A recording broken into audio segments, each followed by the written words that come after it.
debate show. The stuff that was going on with ABC doing damage control, and they were protecting the moderator who, even though she was a biased lady in her past, and probably still is today, the lady ended up doing a fantastic job. At least I thought she did a fantastic job. Like I was saying, even Trump gave the lady props. Even she gave her props. Another thing, I did kind of like the 2-minute uninterrupted thing and the mic shutting off. It kept them from talking over each other. So I did like that. I noticed live streaming it over the phone. It was kind of low. I'm not sure if there was any shenanigans going on. But all in all, I think it was a great debate. So they talked about the economy. They talked about separating the kids at border. And I'm going to stick with just those two things, because those are two of the things that the economy mainly. Those are two of the things that really stick out to me, though, but mainly the economy and taxes. The economy and taxes, that go hand in hand. So let's go ahead and hit this this separation of kids at border stuff. Now, you look up the Logan Act and all of that stuff there. When you come over illegally, you gotta face the consequences, okay? I understand it's dangerous over there in Central America, Mexico and all of that. People want to come over for a better life. And some people do come over for a better life. And a lot of people come over here just to continue criminal activities. And here's the deal. I stole that from Joe. Here's the deal. A lot of those kids come over here with cartel, and they come over here with coyotes and all of that. They come over here with gangs. So the whole separation thing came about was this. They're coming over here undocumented, no papers, no nothing. We don't know who you with. We don't know if you're being trafficked or not as a child. Sometimes children come alone, so they have no parents or no people here. So during the court process, they can't be with their folks, so they're separated. And this has been going on since, from my research, even before the 90s. They say it was the Clinton administration. They point to a 97 bill. But even before then, it was happening. Now, those bills have been on the books. Those laws have been on the books way before the president has been in. Now, when he came and he enforced his zero tolerance stuff, he ramped it up. Because as he's the law and order president, you can't pick and choose what you're gonna enforce and what you're not. So all those other presidents before him, and you can say Clinton, Bush, Obama, all of them, they were enforcing the same laws. They were separating the kids from the adults. Sometimes it would be parents, sometimes it wouldn't. Sometimes they would get reunited, sometimes they wouldn't. And one thing that he did point out during the debate, because he had to bring it up, what administration decided to create those damn cages?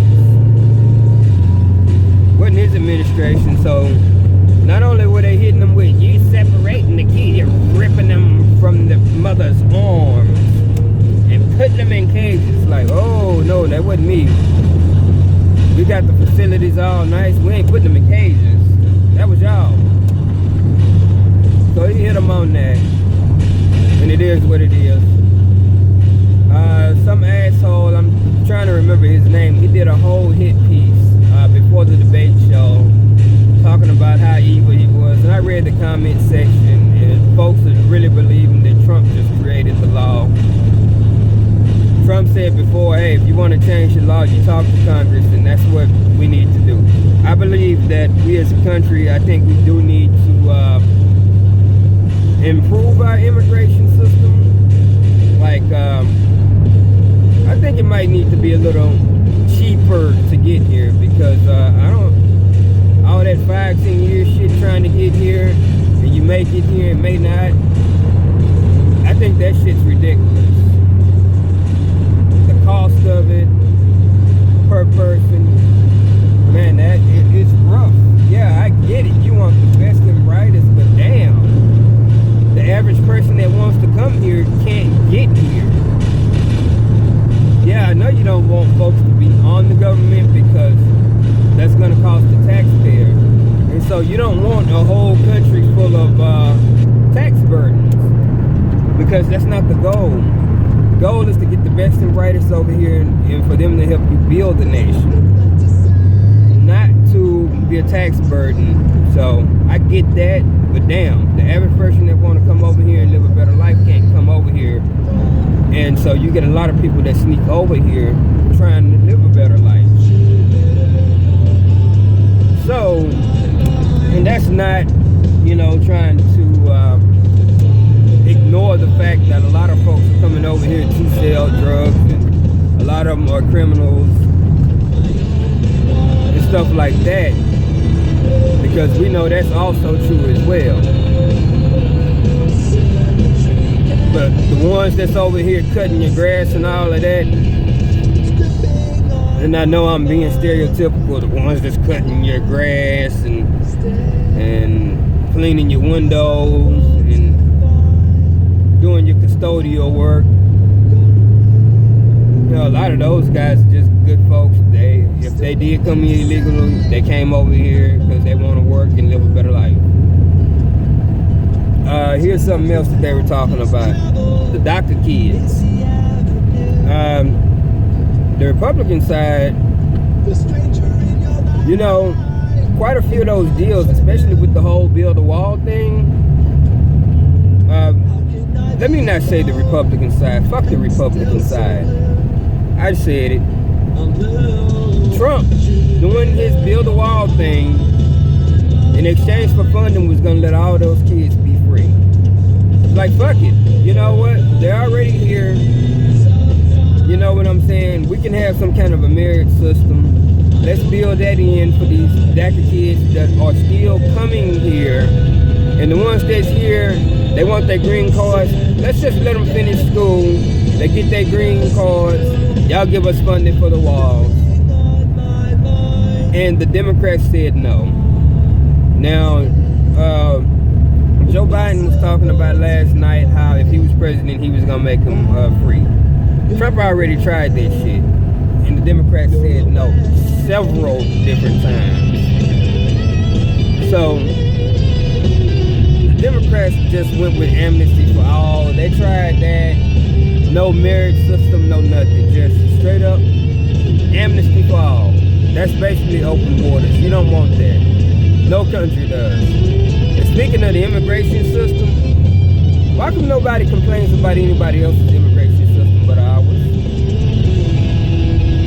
One of the first videos I saw when I got, not when I got internet, friends of mine had internet. One of the first videos I saw was border crossing. Spanish kid who lived down the street from me showed me a video of people leaving Mexico. I think Bush was in office then.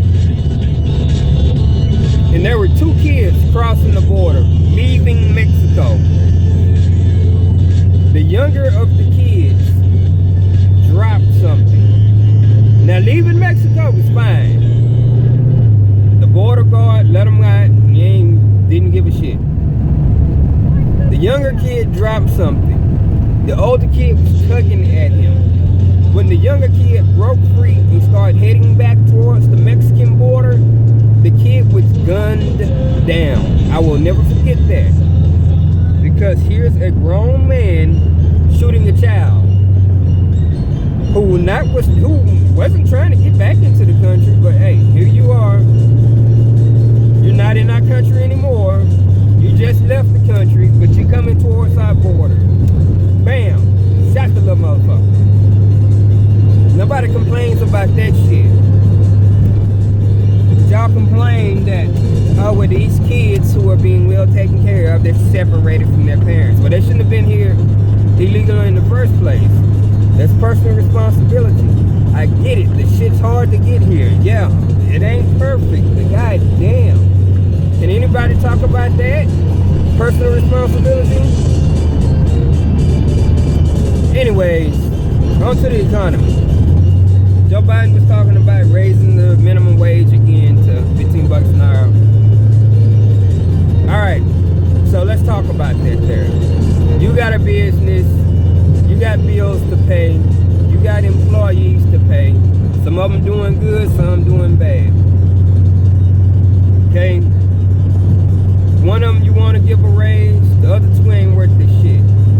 Maybe one guy's worth 18 bucks an hour, maybe the other two ain't worth but 10. Now everybody is forced to get 15 bucks an hour, okay? What that's gonna do all over the country is force a lot of businesses to go under or fire people. You have to understand that. Now he was like, it hasn't been proven that if you raise minimum wage, business is gonna shut down. That's bullshit, Joe. That's common sense. If you are forced to spend more of your money and you're on a budget, you're gonna have to do things different. You're gonna need to have to shut down, or you're gonna have to fire folks. One of the two. So millions of people are gonna be let go out of their jobs. Just like when Obamacare was forced upon the people, businesses had to either shut down or they had to fire people because their spending costs went up. Like, all right, now we're forced to give insurance to everybody here, even people who didn't want insurance. So this is gonna cost us. So we're gonna either have to lay off, we're gonna have to cut hours, we're gonna have to not hire, we're gonna have to cut back. Because our income has been slashed. Our income is now forced to change artificially. And if we don't comply, we're gonna get fined. So I think that was a whole crop. The raising, I mean, yeah, it'll be nice, it seems like, but guess what else people are gonna have to do if prices are raised? They're gonna have to raise the price of their services to pay for it. So let's just say I needed to keep all 3 of my employees, right? I got a business, I got 3 employees. I run the books, I'm the face of the company. I got somebody doing physical labor. I got a driver doing my deliveries. I got somebody answering the phone. Right? I need all 3 of my guys to do what they doing, right? Now I gotta pay all of them 15 bucks an hour, right? Got to. I ain't got no choice, right? So my revenue has been cut, right? The revenue that I was going to have,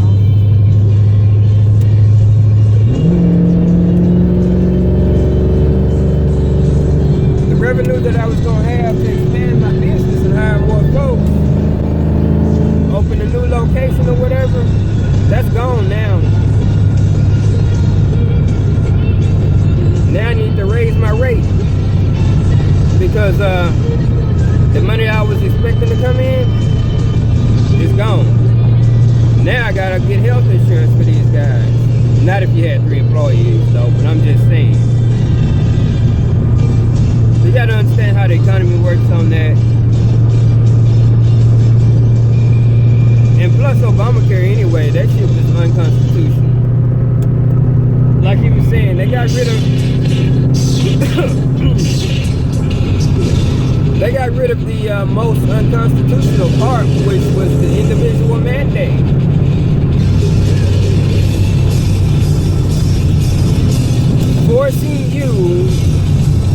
something with your money that you don't want to buy. What time is it? I got time to get breakfast. 7:52. I ain't got time to get breakfast. Forcing you with your own money that you made to buy something you don't want to buy.